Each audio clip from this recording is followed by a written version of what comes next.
Puerto Rican kid, bald head, loves snakes, loves Blizzy, Sergio Chacon. Yeah. What up, Pa? Peace. Welcome to the DBS podcast. It's your boy Sergio Chacon, aka Blizzy Chacon. That shit whack. I mean, it's always gonna be Dirtbag Shit podcast. The DBS podcast. Peace and welcome to the DBS podcast. It's your boy Sergio Chacon, and I'm my boy, the man, producer, actor, comic, my dude Perry Strong.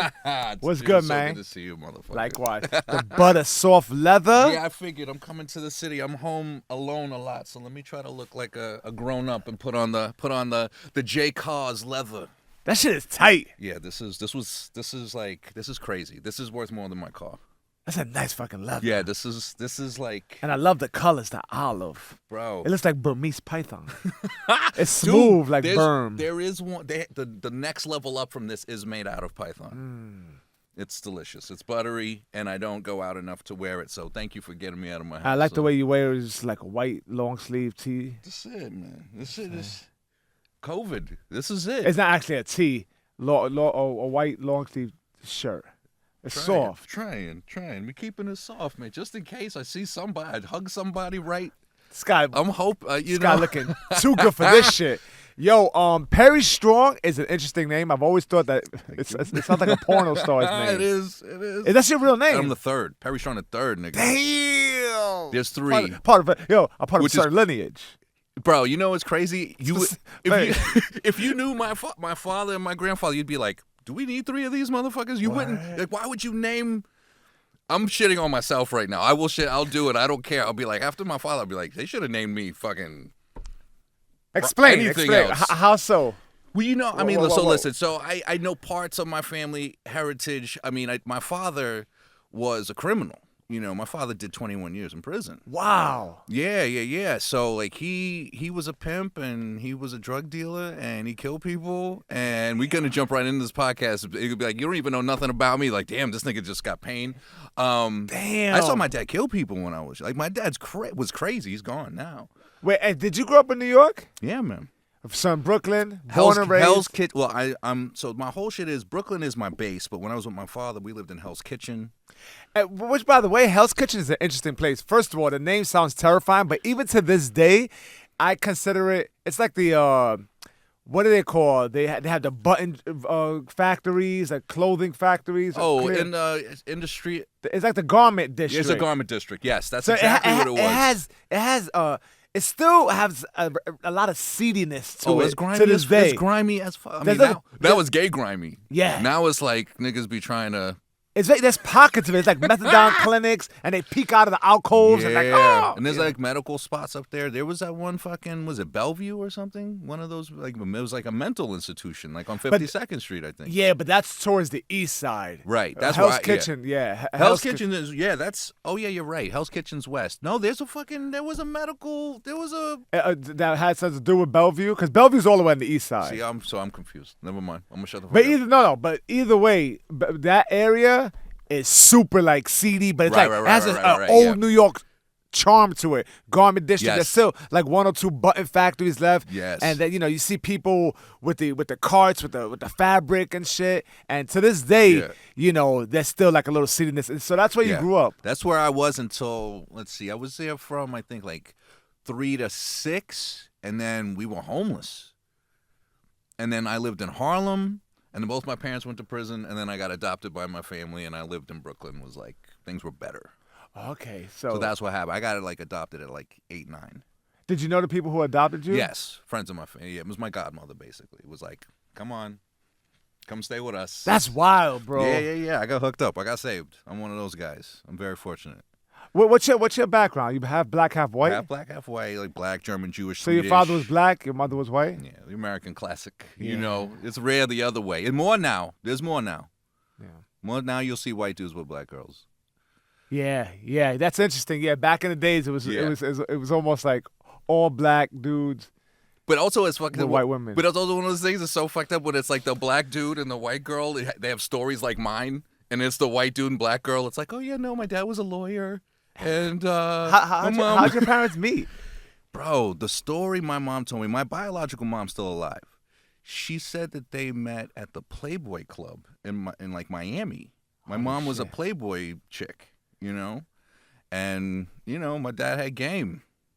Wow. And he just scooped. Yeah, and then they moved to Chicago, had me. So they meet at in Miami. They moved to Chicago. You're conceived, then back to New York. Then to New York. I think we moved we came to New York when I was 1, and that was it. New York was it for a bit. And then it was like, you know, that we lived really well. Like, I remember up until I was 5, my parents were like millionaires. Like, we lived dope. I had and the income was strictly like all from illegal, street. all illegal, drugs. My mom was actually like a notorious thief. Like, she was banned from every hotel in New York. Like, her photo was there. And a Polaroid photo, like in the back. Polaroid, bro. And it had all of her aliases and all that Holy shit. Got like she had aliases. My mom's been arrested like 60 times. She's still alive. She's in Florida. She's fucking hiding. She's just being old and chilling. Thank God. Yo. Finally, we're not worried about her. Give me an alias. Do you remember any of her aliases? Yes. Jennifer Rowe. Jennifer Rowe sounds shady as fuck. I'm like, come on, man. That's the best you got. I wonder if your pops like put her out or put her on to like that illegal life, or she was already had it in her. She was already. Okay. Yeah. They're two they criminals who got. Yeah. They're both. I come from double criminals. And then you know what's crazy? Like, we've had a lot of time recently just to think about shit. I'm thinking about my life, and I'm like looking at like my lineage, and I'm like, and I've never been able to keep like a regular job, like a 9-to-5 job. I can't do it. That's why I act. That's why I do photos. That's why. Yeah, but you're a creative person, right? But I can't go to a fucking office because I would like if you say, yo, P, if you work in this office 9 to 5, you make it every day on time. You gotta go sleep at night. You gotta show up. Blah, blah. I'm gonna kill myself, bro. Yo, Perry Strong, you know, your style's unorthodox. But you're a creative dude, man. It's overflowing in you, the way you shoot, you know, right. your photos, your sketches, your comedy, you know, so I can see that. But you felt like you've always been like that? Yeah. It is unorthodox. I'm all over the place. You know what I'm saying? I'm like, yesterday I did headshots. Today I'm editing. Today I'm going to be with you. Then I got to go back and I got to shoot some shit for this lens. I just started a lens review video series. I got a sponsor in 2 days. They just sent me like fucking. That's great. It's crazy. I'm just like, all right. So I'm like, I feel like, you know, the unrecord. Should we talk about the other podcast, which is funny to me? Absolutely. We recorded a podcast together. We had a fucking ball. We hadn't spoken in years. Right. And we caught up. And we were doing it via Zoom. But it was my fault. I showed up late, and the recording didn't work right. Yeah, it was something along those lines. Man. I mean, bad. You know what I got out of that was an amazing conversation. I was so happy to think that it was recorded and to share it with you guys. Yeah. Unfortunately, it didn't happen. But I wasn't even mad. I got to be honest. I wasn't mad because it was so refreshing to have a conversation like that with you. And you know, nothing like that could be recaptured because that's what it was for that time. Exactly. And I believe it was during COVID. Yeah, it was deep in it. It was deep in COVID. Deep in COVID. I almost didn't want to let you into Zoom unless you had your fucking mask on. Bro, it was gangster. It was dirty. Everything was dirty. Yeah. Everyone was scared. It was like... Yeah, so we were deep in COVID, and we had a nice conversation. And, unfortunately, that footage is lost. But I'm happy to have you in the physical. Thank you, man. Up in the studio, sound lounge. So... And the thing is, you probably told me this, but I'm a dirtbag and I'm getting older and I forget some shit. So your father was a pimp, your mother was a hustler. Yeah. So how old were you when you figured some of this shit out? You know, kids are like sponges. Oh, like, no. Did you know like off the bat? Bro. Or was it like down the line where you're shit? No. I knew very early on because my dad would have me count the money. Like, we would drive around. You were like that in Pampers, in diapers. Yeah. Soft little jelly roll legs. Just like this. My legs didn't work well for some reason when I was little. Like, my legs were weak. And my dad would put me in the Lincoln Continental. We'd roll around the track where all the hookers were, and they'd dump money in. You remember that? Yeah, of course. I'm fucking 4 years old. Women are dumping money on me, and my job is to count the money. I'm just counting money because I was good at with math. And my dad would be like, how much is it? I'd be like, it's $300. 4 years old? Yes, man. Damn. I used to play Monopoly with my mom. That's what they were training me to be like a money guy. You know, it's fucking crazy. Yeah, That is crazy. That's and everyone's like, when are you gonna make that story? And I'm like, yo, there's too much pain in it. I can't yet. I will. Now, the pain is extracted from the fact that you eventually lost your parents, or just through the treatment that you saw as part of, or a little bit of both. Because I would imagine he probably had to be a little heavy-handed on the strip. Yeah. Oh, you saw him get heavy-handed? Yeah. Did he just apart, or was he like low-key? No. Listen. He had a peacock feather? Bro, he had a pink scarf, and he would have like leather. He would have fucking cowboy boots made out of alligator. Damn. Like, I actually, I'll send it. I don't know where you can put it in the video. I got a video where it's like, it's not video. It's like a Polaroid of me laying on a $10,000 fur coat. You know, and it's just all you see in the photos is me in like furs and boots and shit like that. It is bananas. There's a photo of me in front of a Lincoln holding a gun, and I'm like 4 years old. That exists. It's crazy. It's crazy. That is wild. Yeah, that's. And your father grew up where? He was from Missouri. Yeah, Missouri. I pictured he's Midwest. a South. Yeah, he's a South, dirty South nigga. You know, Yeah. you know how they are. And I got family down there, like related to him, but I don't know them that well. Holy shit. Yeah. And so you are adopted by this other family? Yeah, Italian family, yeah. Italian family. At what age? 8. And it's because your mother and father were both locked up? Yeah. And they got pinched together, or was it separate? Separate. Mom, so it was basically always one of them was in. Basically, like once I hit 5, because they started freebasing coke. And, you know, that was like in 81 is when everyone started freebasing coke.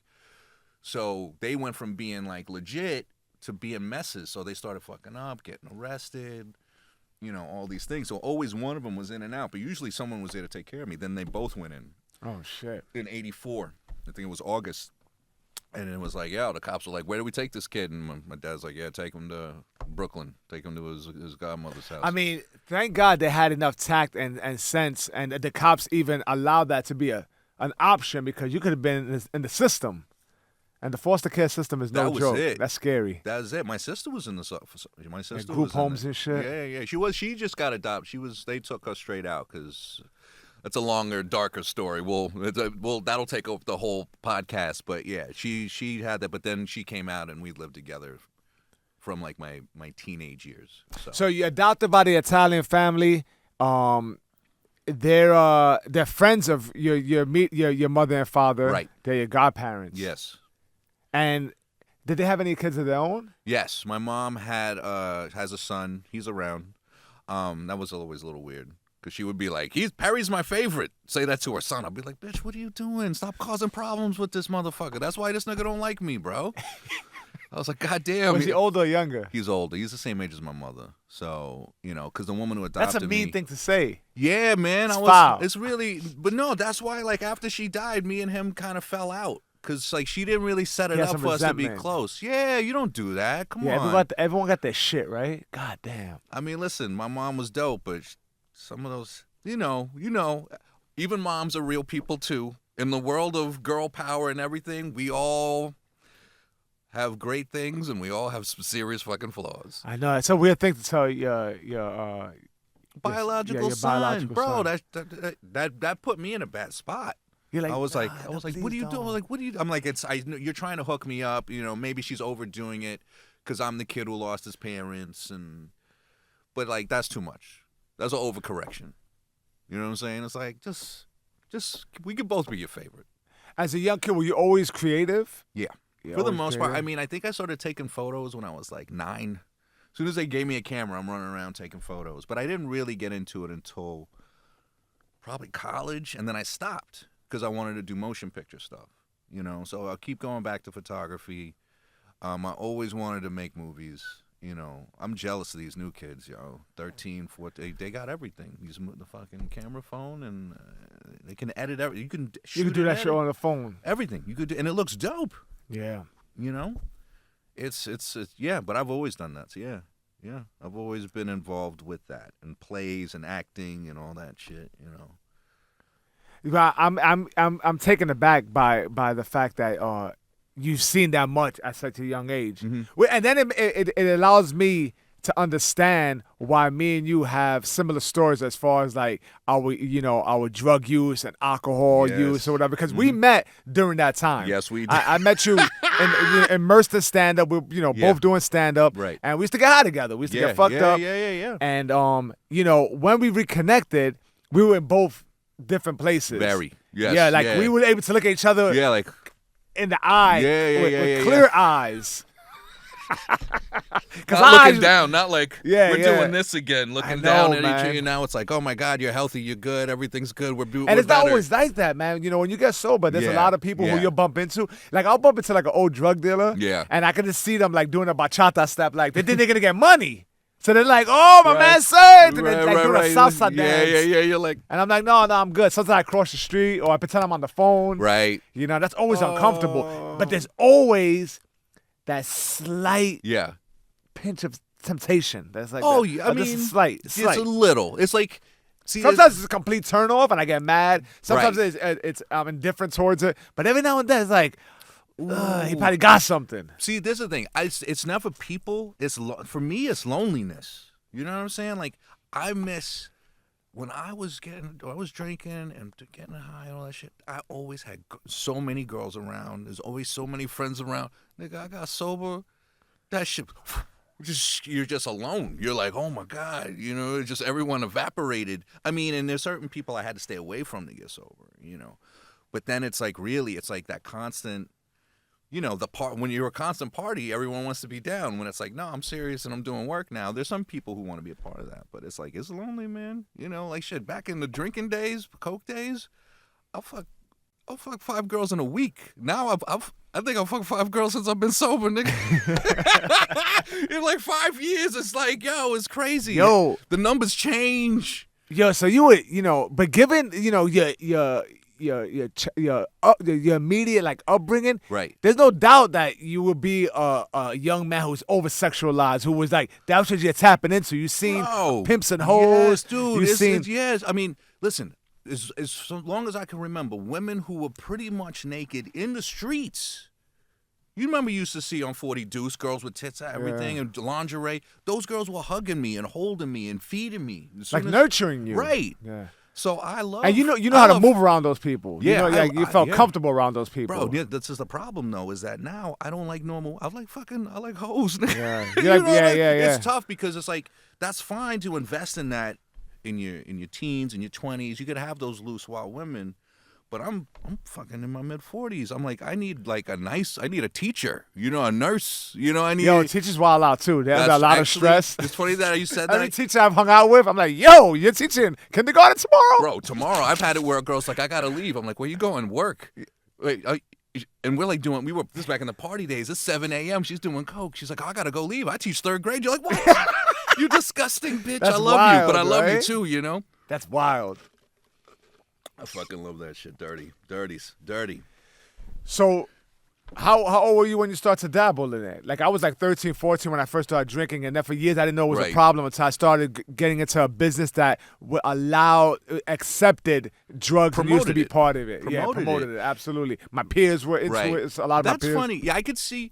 See, that's always the thing that confused me about you is that I've always known you as the comic and the boxer. I don't know how you did both. Yeah, you know what I'm saying? I hit it well too. Yeah, I hit it well. Yeah. When I found out I think you just were like, oh yeah, blah blah. I was like, nigga, what you? Because you're like, bulldog. Mm-hmm. Meanwhile, my face was this much wider. I'm just like, yeah, let's do this shit. I didn't start fucking around until I was 25. Yeah, because of what I saw with my parents. I was scared. I was like, I wouldn't do drugs. I wouldn't drink. And I was like, always, I would run and I would lift weights and I was always good in school and all that shit. But then I went to college and for some reason I let my guard down. And I went to school with the richest kids in the country. I got a scholarship. So I was like, and for some reason, it's one of those things that I realized more recently. I thought I was them. I thought I was like, oh, I made it to this. I'm good. I could have a drink. I could try this drug. I could do that, and I'm not those kids. And my response to it was disastrous. I went from like just a little here there to like 7 days a week. Hard Because that's where I come 100. from. Right. My parents, I mean, shit, my parents were freebasing coke in the room with me when I was 4. So that's like memory. That's muscle memory. As soon as you get high, you're like, oh, shit, I remember this. Yeah, and it's almost, there's like a warm place attached to it. Absolutely. It's a weird thing. Late night dirty I grew up like that. I grew up in the middle of a bunch of adults getting fucked up. Yeah, you know what's funny? I get goosebumps. You saying that gives me Mm-hmm. goosebumps because I have a memory of my father. I went to visit him in Florida, and I've only visited him a few times. And I remember I was watching Howard the Duck. Remember that movie? Bro, Howard the Duck. I got the 4K version of that shit. I just got it on disc. I was excited. It's terrible, but It's I loved it. I terrible. loved it when we were kids. It was the best. It was the best. I remember I was like 6, 7 years old, and I ran to the kitchen. Yeah. And he's holding some coke by his friend's nose, and he go to the room, go back to the room, and I'm like, I stopped. He said go, and the next day, it was like 6 o'clock in the morning. I woke up. Yeah. And I went to the counter and I put my finger across the counter and I went like this. I was Yep. 6 years old, and I put it I against did my the same teeth. thing. I did the same. That's What's crazy. You know what's wild about that is that what would make me do that? That's what we do. I saw that shit before. That's You what seen it in is. the movie. You seen it in the I movies. seen it somewhere because why would I, at 6, 7 years old, run my index finger across the counter where he was Yo. dealing drugs, rub it against my teeth for a sensation. So I was like, I must have seen that a number of times, watched too many dirtbag movies or Right. something. But that's one image that like pops up. Yo, that's so crazy. That's you're like playing with your toys. You go in, you're like, I can't find this fucking Lego, man. Man, fuck these Legos. Man, fuck this, just That's like wild. Bro, I ran a line when I was 8 years old. We were in. So you seen it? I did it. I snorted the line. I was by myself in the fucking in the Holland. It's called the Holland House now. It's a homeless hotel across the street from Port Authority. It's still a homeless hotel, right? My dad left me in there, yo, and there was some coke. I fucking did that shit, and then I started killing roaches in the house. Like Shit. it was, and I was bugged out. That's the first time I got high. Bugged out on fucking cocaine, like killing roaches in a fucking homeless hotel. What's room. that game in Chuck E. Cheese where you hit the Whack-a-mole? Yeah, you're killing Whack-a-mole. roaches. You're killing roaches like whack-a-mole. Bow, bow, bow, bow. Shit. Disgusting. So you go to college, you're reintroduced to these drugs, and it's like 100 from there on? Well, you know what? No. So in college, I started drinking, and I got depressed. I went to like a really liberal arts college. It's called Hampshire College. I won't talk too much about it. I love the school. I love the students. But it was like dealing with stuff there kind of got on my nerves, and I learned this new thing. I was like, oh, well, if I have a couple of drinks, I could chill out over here. And it became a crutch. And then, like, also, I was already getting with a lot of girls and stuff. I was like, we'll have some drinks, and that made it even more, So, that happens. I moved to L.A. Did it feel odd? What was it? This in New Hampshire? Hampshire. No, and it's in Massachusetts. It's in Massachusetts. Yeah. So did it feel like very black and white over there? And you coming from a biracial family, like you're black and white. Did that Right. like have like identity-wise? Did you feel a little bit? Or you never dealt with that shit? You know what? No, I definitely did at certain parts because there was times where I went to live down south with my biological mom after she got out of jail, and I was very much the black kid in a very white place. Then we moved to the Bronx, and I was the mixed kid in a very black place, which basically meant I was white. I've been the odd man out on both sides. Because if you leave it up to me, I'm gonna say this motherfucker look Turkish. Bro, listen, You look Turkish, Iranian. Palestinian, Yeah, I can Puerto see that. Rican. Yeah, I I can get see that. Dominican all day, Egyptian, all that shit. But there's been times This guy's racially ambiguous. Yo. You can fit in anywhere. bro, listen, Chameleon. I play fucking in Wu-Tang. I'm playing Ruben Rodriguez, who's a real Puerto Rican exec. I think he's Puerto Rican. Oh, don't get mad at me, which Ruben. by the way, when I saw you on Hulu, which by the way, I've been watching that fucking Wu-Tang series. I've been committed to the series. Yeah. Although I will say, as much as I love Resurrector, the character's a little rough for me. It's his cadence. He sounds like I want to put together a group. He sounds like fucking. What's that show with the robot and they used to go on her back? Small Wonder. He sounds like Small Wonder That's male hilarious. version. He Yeah, sound it's like just, a robot. You know what? Listen, I'm in the show. I'm acting with the dude. So And I'm I was not so gonna, happy to I'm see not you. going to say too many things. You have a not- reoccurring role, right? No. That it's was just one a and one. done? I'm basically, for anyone who's You listening. did a great job. Thank you, brother. That scene was tough, man. It's my scene. That whole scene is me with them in it. Yeah, you know what I'm G'ing saying? them. Yeah. No, I'm the boss, and it's dope. Like, I'm playing this executive, and I'm trying to get Wu-Tang to sell out, which hurt my soul when I read that shit. I was like, I gotta get Wu-Tang to sell. I'm like, fuck, I'm this nigga. But I was like, all right, bet. Because you want some dancers in the back. You were saying, yo, Oh, yeah. we're going to give you this deal, but, we're going to have to throw some dancers in the Well, background. we'll make you dress the same. They cut it out. I was like, we'll make you look like Belle Biv DeVoe and all this shit. They cut it out, but So that was you ad-libbing, right? a little bit. It's fucked up. You know, it's weird when you're acting. It's like certain things you walk in, and they're like, you have to say this exact. Do not change a word. And there's other things where it's like, oh yeah, go wild. And sometimes you're prepared for this, and they want this. So that was one where they were like, oh no, go wild. And I was like, that shit was dense. That scene was dense, nigga. I mean, and it was a lot. It was a lot. That scene was a lot, but I think it came out good. I was stressed. And those guys, oh, yeah, I was about to talk shit. I'm going to shut the fuck up. That was a good scene. It was really fun. No, it was a great scene. You did a great job. You did a great job. Thank you, man. I think the series itself is doing a great job. And I think the actor that plays RZA is good. I just feel that he doesn't have the voice yet. And it's not gonna happen, right? We're ready. There's 2 seasons in. But yeah, 2 seasons in, and it's a yeah. little hard for me. If I gotta be brutalized, it's a little hard for me to listen to him. He has such a big role. I get it. But it's tough, man. I get And I it, do no. understand that RZA's voice is very distinctive, But see, but it's more like Right. kind of like this, and It's- it's like a draw. Right. I mean, but, I've met him many times and talked to him. He's cool. But as it's not shit. that. It's not that. It's a little bit of a caricature. And I hate to say that, but it's like, it's him exaggerating. yeah, it seems like he's trying too It's hard, a little, right? but it's like, that's a tough, I mean, It's tough. he looks good in the role. Yeah, that's a tough role, man. It's a I'm not tough going to role. front. I can't do impersonations of anyone, so I can't say know. shit. I So mean, props to RZA's him. more. You know what I mean? Like it's Yeah. a little more relaxed. Yeah. This one sounds very rigid. He sounds angry always. It sounds too He rigid. sounds very upset, Yeah, I hear that. Yeah, but that shit excited me. I took a picture, but I was too lazy to send it to you. That's okay. I got a trust video me, of it I in my see. I phone. got a video. That shit was awesome. That shit was fucking awesome. Wu-Tang. Yeah, that was a good one. That was good. And then I just booked. Go ahead. Yeah, I just booked. There's a show on Netflix. It was on NBC. I don't know too much about it, to be honest. I actually got to watch the show. It's called Manifest. It was on NBC. It's like Lost, where the plane takes off, and then it shows up 10 years later.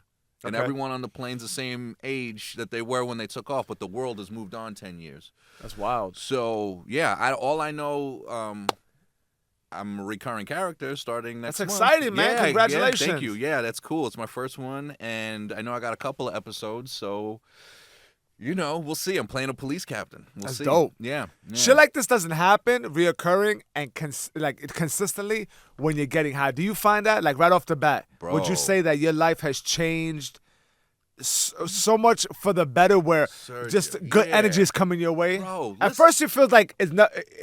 When you first get sober, it doesn't feel that way. It feels like the world is it fucked. stops. Yeah, no, it's like when you first get sober, you're just raw.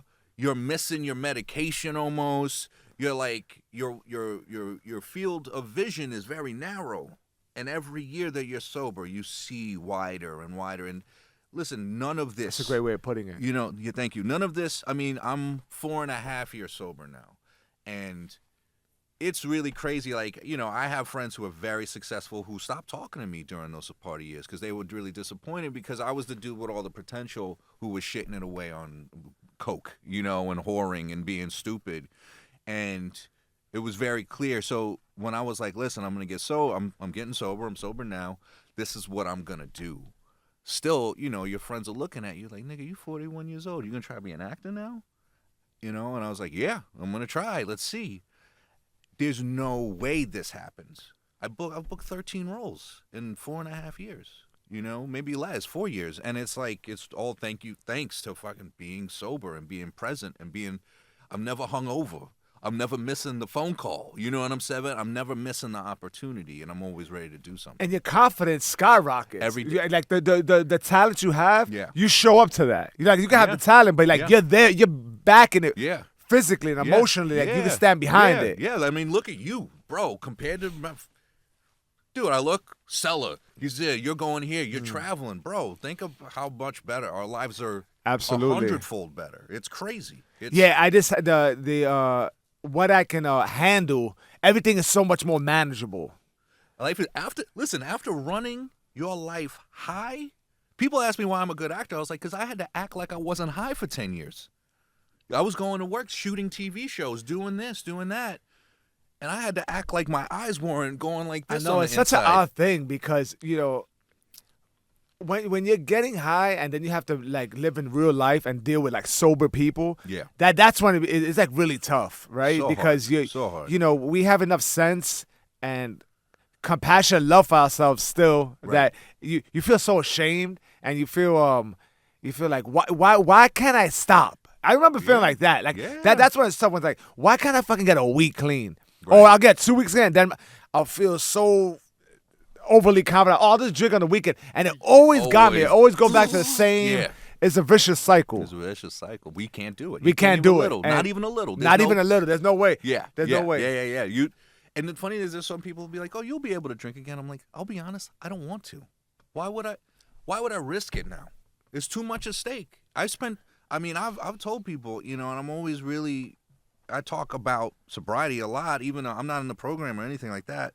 But it's like, why would you risk it? And the thing is, I spent 10 years, more or less, in a room at a table doing blow. And there was times I had great company. It was girls, it was my friends, and it was awesome. But I wasn't doing any of this, what I'm doing now. I'm getting out of my house. I'm chasing dreams. I'm actually hitting goals. Like, I did that. That's done. I partied enough for a lifetime.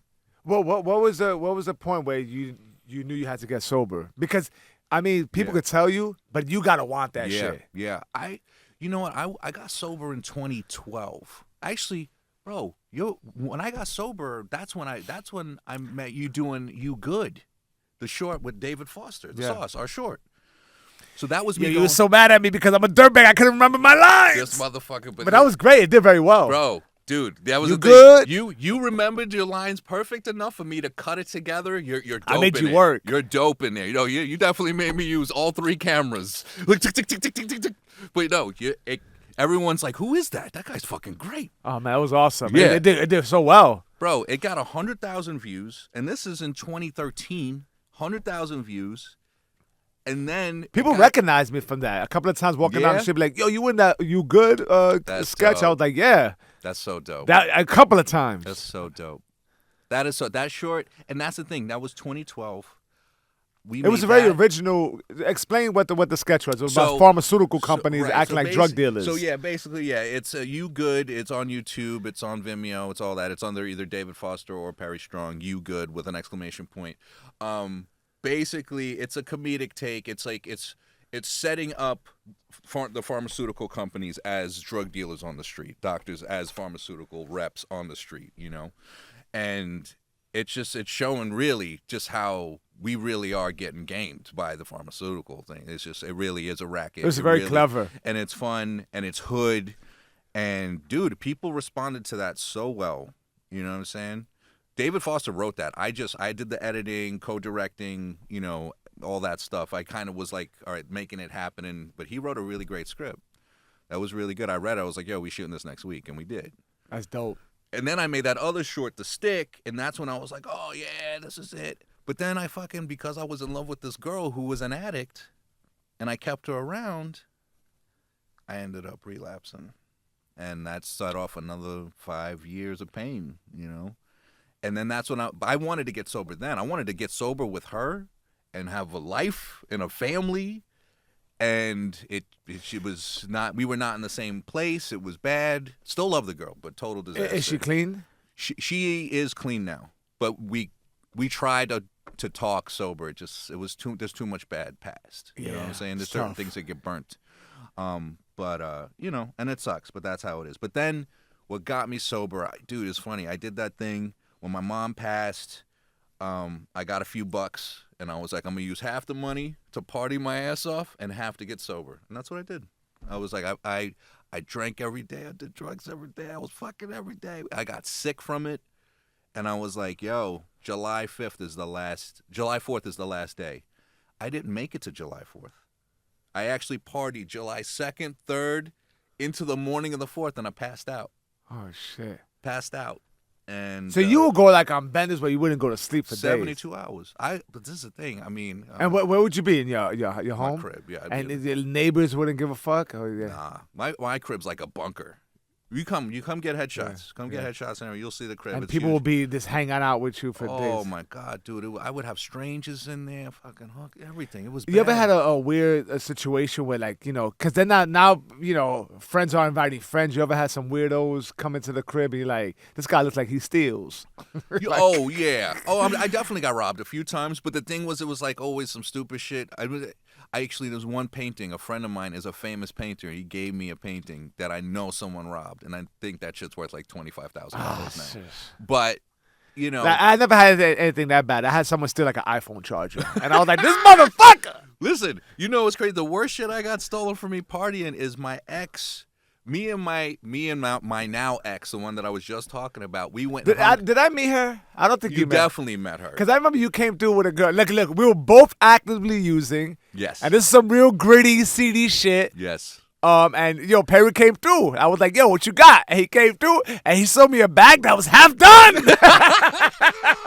Yo, Bro, I said the shit look I'm like. so sorry. You were like that. What you mean? You was like that. Yeah, you not that time, man. I'm like, here, wait, here, let me give it to him. Let me. And hold we're on. all Here, fucked up. here. Yeah, Oh my yeah. God. It's I'm so sorry. funny. You get free headshots now. You get free headshots to make up for that.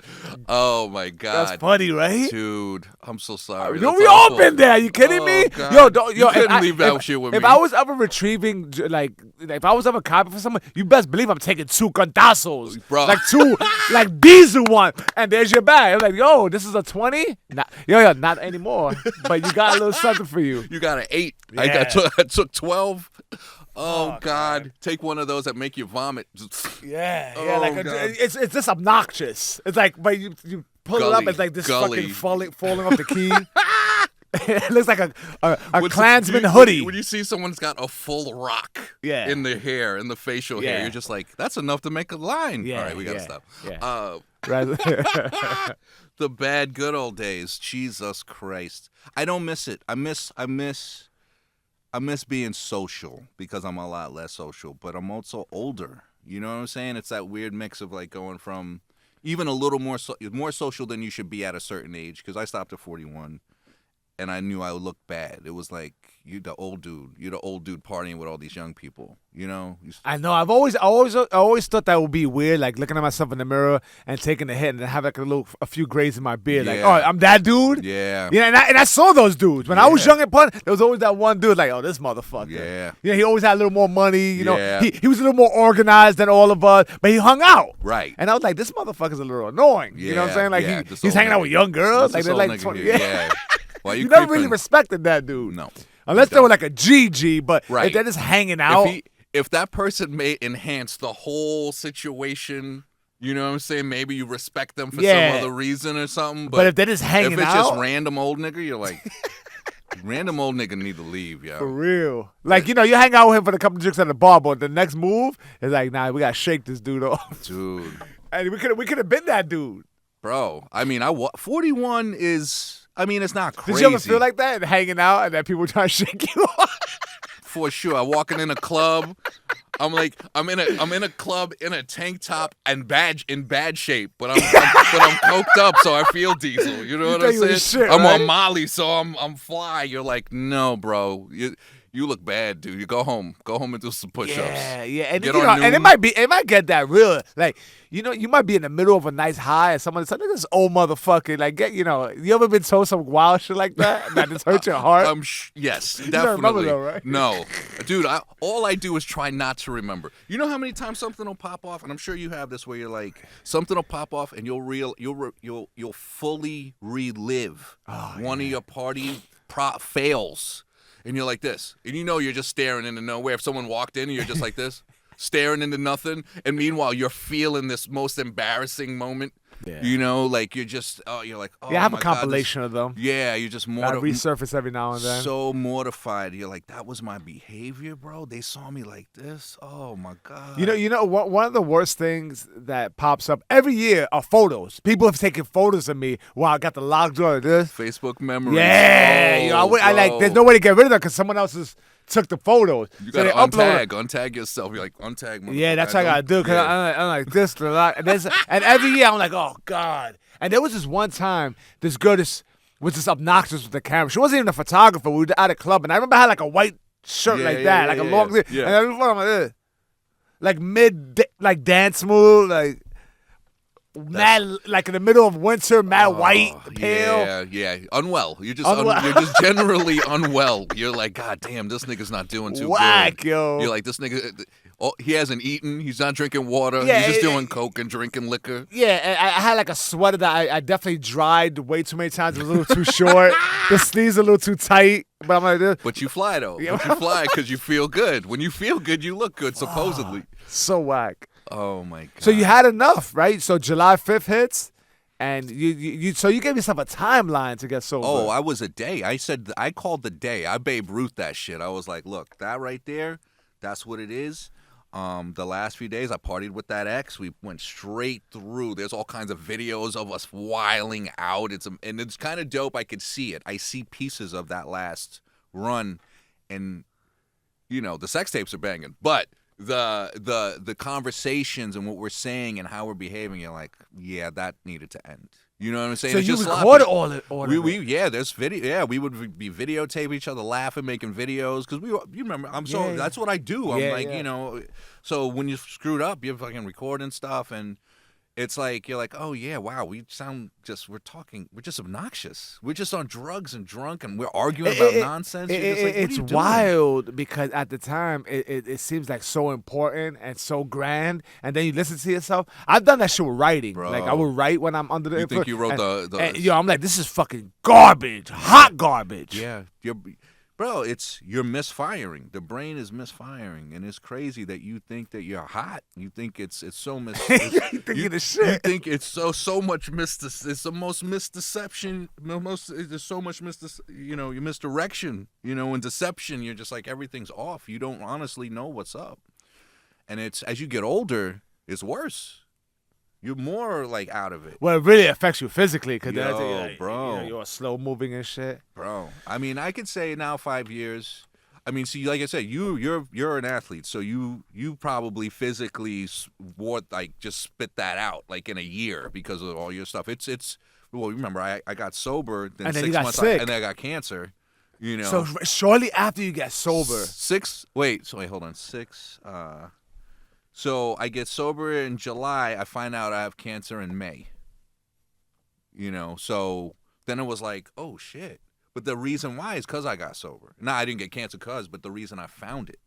Because when you're drunk and high and doing all this stuff, you have a lot of problems. You're like, oh, I don't feel good, but it's probably because I'm drunk. Or I don't feel good, it's probably because I was high. Meanwhile, now I'm like, all right, there's stuff wrong with me. I shouldn't feel like this. So what was the sensations you were experiencing? Like, so this is crazy, and this is like I always try to tell like all my friends, especially people around my age, like you have to get your hormones checked once you hit your late 30s. Even though like there's all those tests, colonoscopy,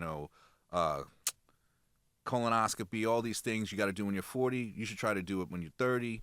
But like, so I get sober. And I feel better because I'm not on drugs and I'm not on alcohol. I booked some TV shit right out the box. Now, how'd you get sober? Yeah. Did you go to a program No. or you did it cold turkey on your own? Cold turks. Wow. But you know what it was? That's impressive, man. Thank you. You know what it was though? No therapy to like pull the layers back and understand, No. because you have self-awareness, like the fact that you're able to jump right into your immediate upbringing and understand all the wrong that's with it. That's impressive to me. It's not Right. like you're like, yeah, everyone has it bad. You're not glossing over it. Like specific times, and you know how it dictates your relationship with relationships in a relationship, with everything. with every relationship, Right. You know, absolutely. I mean, it's crazy so what got me sober, and how I looked at it was like, okay, what am I mad about? Why am I getting sober? Because I need to work. And it really was. All right, so supposedly I'm talented. I haven't proved that yet. You know what I'm saying? Yes, we made our shorts and stuff like that, but that's little shit. And they're wins, but they're less little shit. I was like, yo, I haven't done anything. I've been celebrating being dope without doing anything dope. So I was like, yo, that's some revealing shit, right? yeah, You you're gotta like, tell yo, yourself that. yeah, it's like, yo, I've been celebrating being the dopest nigga on the planet. Meanwhile, I've not proven anything. So I was like, all right, what am I going to do? First thing I'm going to do, you know what? I kind of felt like I was going to die. I'm going to do my bucket list shit. I made a record. I made a music album. It's terrible. Don't listen to it. Because it's mostly made from like recordings from when we were drunk, but we mastered and cleaned it up while we were sober. There's like one good song on there. But I was like, yo, so the first thing I did is I gave myself a project with a deadline, and it took 2 months. All of a sudden, I got 2 months sober. Then I meet my manager through Greer, you know, so she's going to start sending me out on acting shit. So I go, oh, shit, I got to get my mind right. So I was just busy. I just made myself so goddamn busy with what I said I was going to do the last 10 years on coke. I'm going to be an actor. I'm going to be a dancer. I'm going to be whatever. Now it's like, oh, yeah, this is what this is what's important. I can't end my life like this. You know what I'm saying? I can't be the guy who had the potential who didn't use it. So it was just like work, just do work. So then I'm doing the work, and then I'm like, I'm not well. Like I'm like randomly crying. Oh shit. Yeah, stuff's going really bad. Like I can't concentrate, I can't work out. And me and my friends used to clown. Did you just feel like physically and emotionally depleted? Depleted. Now watch. Me and my friends would clown each other, right?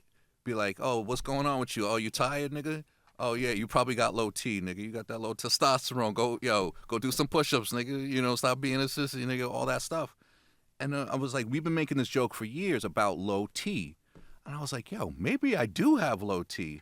Bro, we find out your testosterone level should never be lower than a 250. Mine was a 42. And it'd been that way for years. So I've been on drugs, drinking, with basically a hormonal imbalance that makes me almost insane, but just dealing with it. That's wild. So, and through finding that out, they do all these other tests and they find cancer. What's the cause of low T? So I did it because during one of my brilliant, drug ideas, I'm like, yo, nigga, I'm gonna start doing steroids. And I'm doing coke and I'm drinking. I start taking steroid pills that I got like off the internet, right? So I'm taking steroids. Now, were they even really steroids? Yeah, they really were, because I got fucking diesel, but while I'm drinking and partying at the same time. So all of a sudden, like, yo, my girl was like, God damn, you look amazing. I was like, yeah, this shit is dope, bitch. And you're like, but meanwhile. This is pill form. Just pills. This is just pills. And it was Anavar, but it was like probably mixed with some other shit. Anyway, bro. Just in a black market? Yeah, of course. That's all the shit's black market. Anyway. So basically, if you take steroids and you don't take testosterone, the steroids stop your body's natural creation of testosterone. I did this in 2012, 13, somewhere in there, maybe 2011. That means from 2011 to 18, I had I didn't have the right amount of testosterone. Well, you were doing steroids that whole time, though? No. I only did it for like a year? 2 months. Oh, okay. But that was enough to do the damage. So that's the way you're supposed to do steroids with tea as well, like with a supplement, balance it out. Yes, because it needs to keep up with it. Right, because as the more steroids you take, it brings down your testosterone level. So you have to boost the testosterone, so then you have balance. I didn't realize that. I thought the steroids did that. No. You have to have testosterone. It has to be mixed into your steroid stuff. So anyway, crazy shit. They find the cancer. But I was still like, Doc, you got to give me some motherfucking testosterone. Like, this is the closest I've felt to ending my own life. Like, I felt really depressed, and it was like feeling, and this is such a crazy thing, and it's dark, but it's weird that testosterone is really what makes us men, and without it, you're in despair. When you see old cats who don't have T, and they're all fucked up and sad, you get fat, all these things. You don't have testosterone. I almost want to say testosterone's like your soul. Because, dude, I got the testosterone finally, took the shot, bro. I started crying. But it was like this. I felt like how I felt before I did the steroids 7 years ago. I felt like my old self. You were like, power up. No, bro, for real. I was happy. I was like, yo. Chest up high, Yeah, yo. foot tapping, fist clenched. Bro, ripped the shirt off. Real American came on, that Hulk Hogan shit. Shit. Dude, it was crazy. I literally, I think I cried. I think I got an erection. Shit was dope.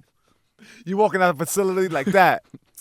Who wants some of this? Who's ready? You're just in a bike lane. I'm like that. texting everybody. I'm texting Who's bitches. I'm back. Yeah, everything in caps. Who's ready? No, it's just a photo of my dick, and it says I'm back along the shaft. It just says I'm back, bitches. Yeah, you took like the photo of your dick like in some random bathroom in a hospital.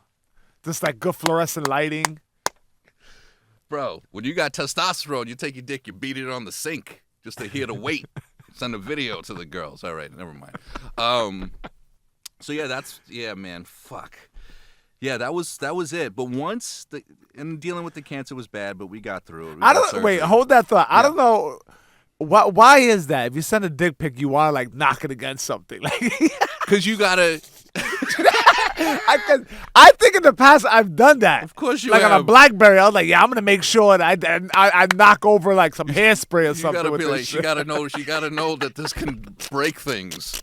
You gotta know You that done this before? got You weight. sending this fucking whacking I against still something? got those. They're still in my emails. Because that was very specific. When you God. said that, I was like, yeah, you're kind of tapping into something I remember back in the days.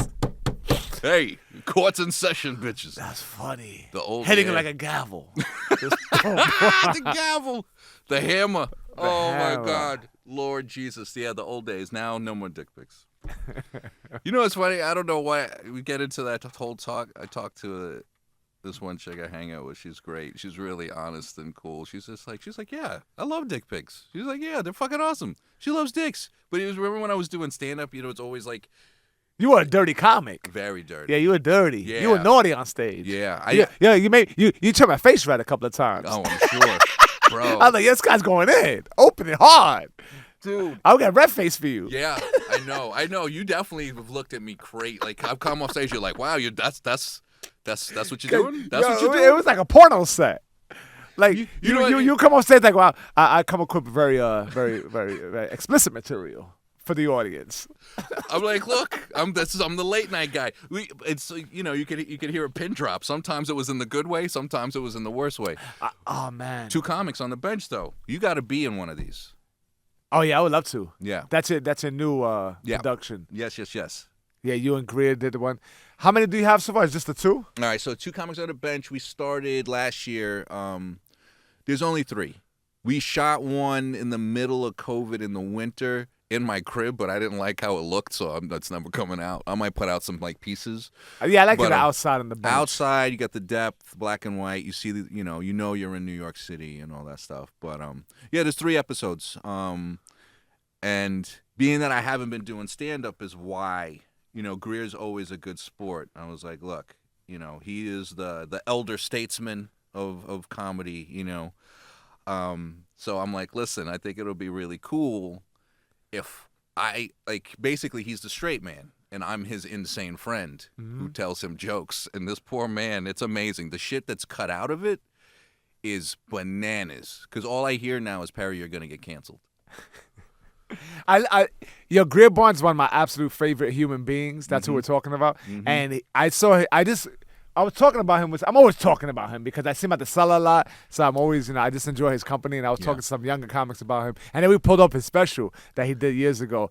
And yeah, I love the outfit that he had. He had the shorts on. With the sandals? Oh, yeah, with the Jesus Ashy sandals. ass feet, motherfucker. Yeah, I was like, this guy's He's the gangster. best. That He's the shit best. is funny. He's the best. And I remember when the outfit being a bubble goose, but it's not a bubble goose. It's a nice jacket, actually. Yeah. With He shorts. dresses nice. Yeah. Yeah. But the sandals on the Comedy Central special is like a G shit. He's like, you can see I'm funny even when you see my feet, which is a rule. Even they feel like everyone's like, you ain't supposed to see anybody's feet, it's but he's freaking awesome, man. yeah, he's so amazing. funny. He's really funny, man. He's the best. I'm very lucky. I do want to make. I'm gonna try to make 2 comics on a bench into a show, like an actual show. Yeah, that'd do well. That'd be dope. You know. So before we go off too much off topic, Yeah. so you have cancer, then so all this stuff floods you, All right? So back it's to like back to low back. T and then cancer right Yeah. after. The same. What kind of cancer was it? prostate Prostate. cancer? And Is that a real serious? That's a serious one. well, so here's the deal. It's I always get my cancers mixed up. yeah, no. Like it's not like the crazy one is sorry, another one that starts with a P. The one that killed Patrick Swayze. Fuck. Pancreatic cancer. There you go, pancreatic. That's So serious. That's the one I serious. got. That's I got mixed that's up. where it's like you find out you got that. You hug people. That's and you may just so start scary. put your fucking affairs in order. Prostate cancer killed my father. That's what he had. They found it. He had it in prison. We were like, Pop, get the surgery, and he was like, Nah, I'm not getting surgery in prison. They're trying to kill me in here. He was super, he did 20 years, so he was like not feeling it. The reason they let him go was because the cancer spread, and his time was running out. So he's got to be free. But prostate cancer, and then They let him out of jail because of that? Yeah. Wow. Yeah. I never heard of such thing. I was like, Yeah, no. When they see when they like someone ailing. they're like, let him go. Because honestly, I will say, and I don't want to go too much into my past, but him going into prison, like, he was a wild dude. Like I said earlier, he was a bad fucking man, and there was a point, like, I think, like, after probably 10 years of being in there, you saw he was actually rehabilitated. Like, he was, like, ready to come out and be like, yeah, I'm not about that life anymore. But then they kept him that extra 10, and he cracked. Oh, shit. And it was like, there was a point where I was so impressed with this person. Like, you fucking got a degree in there. Like, he was First 10 years. Yeah, first 10 years. There's a point, and it's fucked up. It's like, look, jail is... You know what's wild, and I'm sorry to cut you off, but I've heard people who do time, and some people don't know how to do the time. You go wild out, whatever. Yeah. But I think those first 10 years, you either wild out or you get your shit together. Right. And if he's like working on himself, and then he's like realizing, Full time. and he's like, oh my God, I can't believe I got another 10 years of this shit. It's like demoralizing. Bro, it's like so discouraging. It's so discouraging. And it was so, I felt bad for him that this man, now look, I look at my dad, my father's black, and being a black man at that time was not fucking easy. I could see being black in America when he came up being like, fuck this, I'm gonna pimp some hoes and do some drugs and fuck this shit. I could see not fighting the good fight, but when he was in jail and he really pulled it together and showed like, oh wow, he's got a lot of value in there, and he just never got a chance to show it. But then, yeah, he was in there too long. It was just, there's a point, you become, what's the word, institutionalized. So after those 10, did he resort back to like some G shit in No, jail? no, or no, he just, but his remember- spirit kind of cracked under Yeah, his spirit, they cracked him up in there. He came out and he was less of a man. He was brought, and he had cancer. Yeah, but now the sick. cancer was already like in his kidneys and stuff. Like, it was spreading. So it was like the time was ticking. I think he lived he got 4 years out, I think. So, and it was tough. I was really mad at him about our life. So I didn't really kick it with him too much. We had our like little bit of, but it was too much.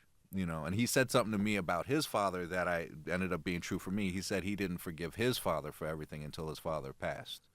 And the same for me. I feel like I've forgiven him now. It feels good to forgive, though, right? To let Yeah, go. you have to. You have to. Because You otherwise, can't fucking with you. It's not fucking with him. The nigga dead. Yeah. You know what I'm saying? It's all about what you're carrying, and you got to go. All right. You felt lighter after that, Oh right? yeah. My sister had a talk with me. I think I was mad at my father. First of all, I used my father as an excuse for years. I use a lot of excuses. When I was actively using and doing stand-up, I was like, this is part of the life. Right. I'm going to be a motherfucker who gets high and do Right. stand-up. Like, I could chalk off all the names, And then I was like, is this who I am? Like, I remember being, like, accepting of, like, telling myself that this is what I'm going to be. Right. That's a wild thing to chalk it off like this is what I am. Right. That's it's destructive. Wild. It's delusional. It's you running away from it. But when you're really in, when you're in, you're fucking in.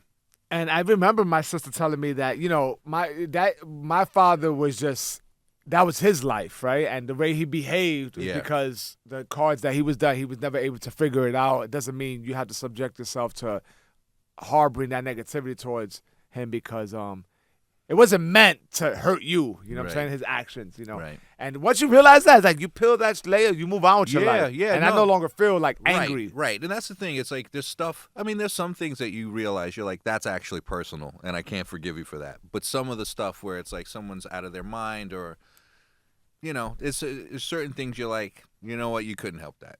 And you start seeing it. And as we get older, you have time to think and process things in a way different ways. And it's like the way, you know, with time, there's less pain.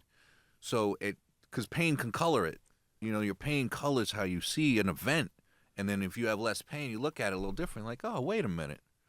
All right, I can kind of see where they were coming from. You know what I'm saying? And then also us, we're using, it's when we're using it is everybody else. It's never us. And then when you get really sober, you're like, I had a part in every bad fucking thing that happened. Like I was just, I'm culpable. You know, like every fight I got into, I was fighting. I didn't walk away. You know what I'm saying? It's like all those things. So it's with time, you're like, you see that stuff, and it gets better. The longer you stay, so if anyone needs to get sober, motherfuckers, it gets better as you go. You know, do this fucking program. Yo, the timing for you, you know, getting that news that you had cancer and being sober, that was perfect timing for you. Because imagine being under, like, in that state. It's How long was that battle? I remember reaching out to you, but I don't feel like it was that long. It was like a year. No. I mean, listen, I had the best situation of cancer possible. Basically, yo, you got cancer. Okay, cool. What are my options? We can give you radiation, chemo, and all this stuff, and then it'll probably come back in 15 years. Or we can cut your prostate out, and you don't have chemo, you don't have radiation. We think. All right, so what's the bad side? Your dick may never work again, and you might not be able to hold your piss. And I was like, that's death. Yeah, that's straight up death, bro. I was talking about it on stage. I was still doing stand-up then. And I was like, bro, it's like walking around in pissy pants with a soft dick. That's death, nigga. I'm like, what are you talking about? But I was like, you know what? I don't know. Everything was, even though that was bad, everything was happening good. Like a friend of mine said, Perry, the world is conspiring in your favor. And I was like, you're right. Everything's going right. We wrote a letter to switch doctors from this one place to this other place. The best doctor in the world who does this surgery did mine. Robotics, I got 6 holes in my gut. Yo, they did it. Yo, this might be too much. I'm going to share it anyway. So before the surgery, I had to take Viagra every day, right? Every day to keep blood going to the shit. Now, it's like, okay, so they do the surgery. I stay overnight, and they send me home. And I was like, I don't want to go home. So I'm at the, I forget what the hospital is. Oh, Sloan Kettering. Bro, it's a nice, it was like being at the Four Seasons. I When I went to that hotel for a procedure, I felt like I was in heaven. What did I say? You said hotel. It was like a 5-star hotel. Really That's is. It is that nice. It was beautiful. I felt like I was in. didn't wanna First of all, I leave. felt like it was a prelude to me dying because I was going for a simple Right. My heart rate was masked. So I got the resting heart rate of a tortoise. You know what I'm saying? Because I'm an Okay. athlete, but they were concerned about it. They wanted to. Right. They were like, "Yo, you fucking jump on the treadmill, you run, and there's like your heart doesn't spike up. Like Your we heart's got just like, whatever. Yeah, my heart was like, this is easy work. So they had to do the dye, make sure everything was clear. Anyway, but I remember going there, and it was like I was like, yo, this looks like heaven. It was so beautiful. It's so nice. It really is. No, I want to stay here. It's funny that you said that. It really. was If you beautiful. gotta die at that fucking place. If you gotta die, it's really nice. Fuck, man. Yeah, no, that place was crazy. So I was like, yo, I don't want to Maybe leave. it wasn't Sloan Catering. That's for cancer, though. Sloan Kettering's cancer. Yeah, I went to another hospital that was very nice. I'm not making any sense right now. No, it's okay. It was uptown. There's a lot of beautiful hospitals. It's Cedar Sinai. It could be fucking. There's so many. Yeah, but it There's was so up there many. 'cause I didn't have cancer. Why would I be at Sloan Catering? They check your Jesus heart Christ. for cancer. Yeah. No. Bro, so they send me home. My sister flew up. My sister lives in Atlanta. She flew up to take care of me.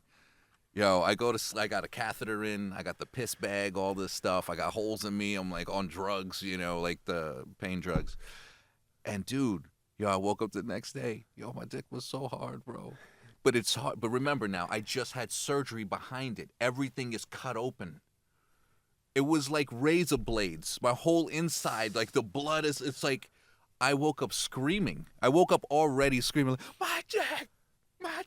I'm yelling to my sister, call the fucking hospital, goddamn, my fucking dick's gonna explode. She's laughing and screaming at the same time because it's funny and she's scared. We call. What, the sensation felt like it was in a... Bro, it felt like it was gonna come out. Oh, shit. Because remember, they just... So all the blood was rushing so there. So look, what the prostatectomy is, basically behind your penis, there's your prostate, and then whatever's behind that, they cut this chunk out, and then they stick two pieces that don't touch together. It's like taking a muffler and stick, you know what I'm saying? You're doing some weird shit.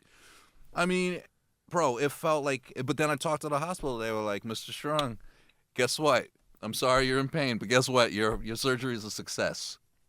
It never happens this fast after surgery, so you're good. I was just like, word, my dick works. It's beautiful. Perry Strong still strong.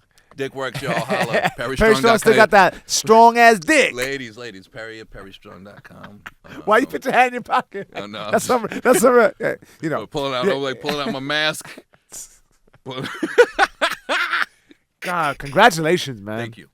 Dude, dude, since I got sober, I've been the luckiest human being.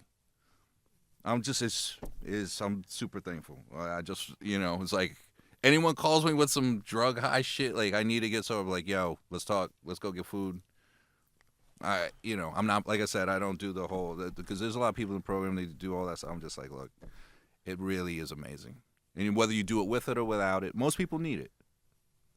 Are you able to keep people who still get high in your life at a reasonable distance, or yes. You just don't? Yeah. I mean, it's weird because at our age, like, they're stopping anyway. Like, you kind of reach a point, most people, if they have success in their life and, they're doing certain things, you can't sustain it. You can't be in your 40s getting wrecked and have a successful life. It's impossible. Getting wrecked. You can't. I mean, I have one or two friends who I'm concerned with their drinking for sure, and I say stuff, and I go, look, and back in the day, they used to carry me. They were the one that had to worry about me, and now I'm like, hey, look, I'm not, now that I'm on this side of it, I'm not trying to be a nag, but just, this is the optics on this. This is how you look a little bit. Like, please take it easy.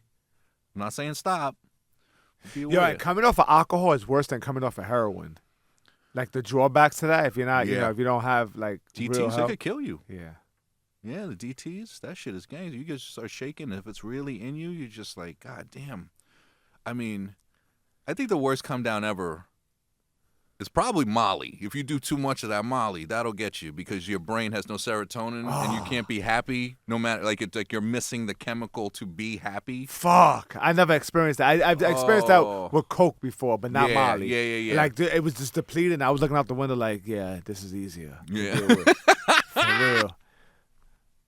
I don't know, man. I don't miss it. I don't miss that. I miss cigarettes. I want to smoke a cigarette right fucking now. Always. You smoke every now and then? Never. No? No, I had to stop. I was like, the last cigarette I had, I took a puff and I heard a pop in my lung, like a, and I was like, nope, that's it. We're done with that one too. Sound like a Lego piece, bro. It sounded, there was like a little piece of pink flesh just popped like a bubble. Damn, I'm super proud of you, man. Thank you. And You as well, dude, man. I appreciate Both it, of us. man. I mean, this is pretty good. That's why even I was saying, no, let's do the podcast again. Let's do it again. Yeah. Because it's like, to see where we were and to see where we are now means it's pretty powerful shit. And the thing is, I never, want to be, I'm never complacent. Like, that's one thing about who I naturally am. Yeah, you're aware. And I just talk about not even in a superficial manner where it's like to listen to my body, I always want to work to the next level. Yeah. Because that's the one thing we have control over is our health. Like, for the most part, how we move, things in the outside, we put the work out there and we hope to, for doors to open. Right. But as far as my physical, like, prowess, like what I'm able to do, I can push that. That's you. Yeah. That's me. Yeah, no one else has to help you with that. Right. At all. And I love challenging myself that way. And there's little things that allow the fluidity to be consistent. And I'll say, like, recently, and we'll close out soon because I don't want to go too long. Right. Because this is like a good. This really, it just really what we talked about really captures what I wanted to share. But eliminating certain things. When I'm on the road and the shows are like in different places, what can I eliminate that's gonna allow me to sustain energy? It's like right now I'm just lowering the sugar intake.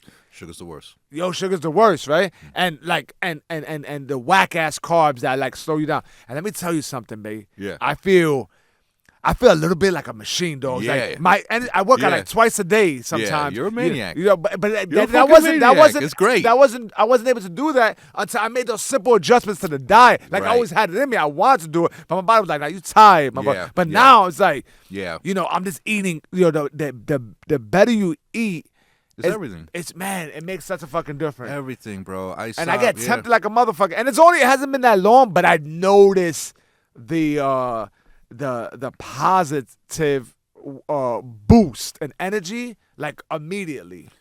I mean, listen, it's like your car. You got to put the premium gas in that mother. You really want you want to keep the engine clean. Put the good shit in there, man. You can't fucking, I fuck around. I'm not gonna front. I have pancakes twice a month. I like pancakes when it's crispy around the ends and it's fluffy in the middle. I like doughy all the way around. Oh, you like doughy all around? Dough, and then I like a fucking pile of bacon, which is fucked up. But I mean, now it's like very little red meat. I don't need it. I don't need red meat. I stopped fucking with bread. I don't have sandwiches, bagels, none of that. Yeah, Cream cheese, that's no dairy. Bro, let me tell you something. I'll go on a quick thing. So growing up, my parents were doing drugs, smoking around me, all these things. I had asthma, right? I had oxygen tanks at one point. I had asthma. And they're like, we don't know. He's got asthma. He's always sick. I always was congested my whole childhood. And the thing is, it's like, they're like, it's crazy that I figured it out. And it took me late in my life, in the last few years. Dairy. Listen, I was sick 5 times a year from 1 to 30. Right? Because I kept fucking with cheese and dairy. Since I got cancer, I stopped eating dairy. I have not been sick one day in my life. How would you get sick? Like what were you? Ear infections, nose, runny nose, sore throats. Wow. Coughing, respiratory problems, respiratory infections, all kinds of shit. Dairy. I am absolutely like. And it's fucked up because it's like I was a little kid. I'm sitting there drowning in my own mucus. And you're like, you know what this nigga needs? Pour some milk in there. Pour some milk in there. Yeah, everything is milk. Give him some cheese. Give him a cake. You're giving me all this shit. Meanwhile, I'm sitting there drowning. I'm like, bro, if I didn't have dairy in my life as a kid, I might have been like a star athlete. Yeah. There was a point where I actually didn't drink milk and I was a fencer. I went to Lehman High School. And I was the dopest fencer in the fucking class. And I was like, oh, shit. And I don't know why. I was like, oh, let me start fucking with dairy. Blah. Yeah, dairy is dirtbag. That's it. Fuck, man. Fucking disgusting. Don't fuck with dairy, on. That's just disgusting. It's funny because that is something that, as a kid, when we were growing up, they would, like, constantly push dairy. Push dairy. That's just for cows, man. It ain't for humans. Drink almond milk. Almond milk. I like oat milk. Imagine if we knew that shit back then. Yeah. We would have been even healthier. Yeah, it's wild how, like, all of it has changed. Plug it in, Perry. What the new projects you got going on? Oh, yeah. All that good stuff. Let's see. Right now, what do we got? On the comedy side, we have episodes 2 and 3 of Two Comics on a Bench on my YouTube channel, which is youtube.com/PerryStrong, or you can go to perrystrong.com, and that'll bring you to where you need to be. Instagram, I got all kinds of crazy photos going on, and if anyone needs headshots in New York, I do headshots. I keep them cheap because I know we are all actors, and this shit is expensive. Yours are free, so come whenever you want. Yo, look what happens when you get your bag of blow tapped on. That's it, bro. I get free headshots. He'll get $400 worth of headshots now. Everything. Whatchamacall? What else is going on? Oh yeah, fuck. So I'll be in the show Manifest on Netflix, but I don't know when that's gonna air. We're shooting that next month. That's exciting, man. It's cool. I'm excited. I'm also like, I'm scared. I'm gonna be in a horror movie. I got one comedic scene in this Paramount movie coming out. There's Something Wrong with Rose. That'll be out this summer. Yeah, man, shit. I think that's about it, man. I'm sure there's something else I'm forgetting. I'm doing lens reviews. If you're a camera nerd, look up Lens Lust or Gear Lust on my YouTube channel as well. So dope, man, dope. My man Perry Strong. I appreciate you, brother. Brother, You're the best. motherfucking You're man. the best. I'm super proud of you. And that's another back at episode you. of the DBS podcast. Subscribe, like, share, all that good stuff. We out. Peace. I mean, it's always going to be Dirtbag Shit podcast. The DBS podcast.